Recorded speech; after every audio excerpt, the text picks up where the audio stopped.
Odisha state brigade school हेउछि राज्य रे प्रथम ब्रिगेड शिशु सैनिक पूर्णांग शिक्षा केन्द्र। यह एक स्वतंत्र विद्यालय। ओडिशा स्टेट ब्रिगेड स्कूल वर्तमान पई प्री नर्सरी रु अष्टम श्रेणी पर्यंत ओडिशा सरकारक शिक्षा निर्देशालय द्वारा स्वीकृत विद्यालय।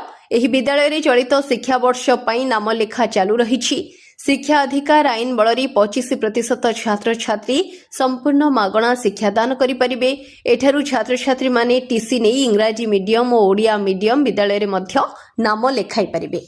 निमापड़ा ब्लॉक अंतर्गत अंतुआर पंचायत अधीन निमापड़ा बलंगा मुख्य रास्तार गोपालपुर छकठारे ओडिशा स्टेट ब्रिगेड स्कूल दीर्घ 23 वर्ष धरी शिक्षादान चालू रहिछि। मिस्टर निरंजन खटोई अध्यक्ष Odisha state brigade school Puri जिला निमापड़ा बलंगा रास्तार गोपालपुर स्थित आम Odisha state brigade school Odisha सरकार स्वीकार प्राप्त एक शिशु सैनिक पूर्णांग विद्यालय।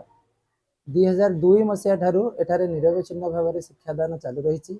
पाठपढ़ा सहित शारीरिक योग व्यायाम नृत्य संगीतर शिक्षादान एठारे उपलब्ध। विद्यालय छात्र छात्री माने विभिन्न स्कॉलरशिप तथा ओएबी एवं नवोदय विद्यालय प्रवेशिका परीक्षा उत्तीर्ण कृतकार्य हुई एवं विभिन्न विद्यालय अध्ययनरत अच्छा। वर्तमान 2026-27 शिक्षा वर्ष आम विद्यालय प्री नर्सरी ठारू क्लास 7 पर्यंत नूतन अनुष्ठान चालू रही।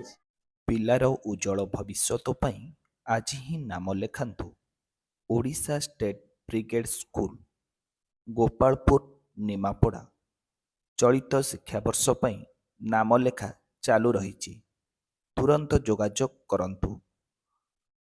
Phone number 9437818812 93373782231।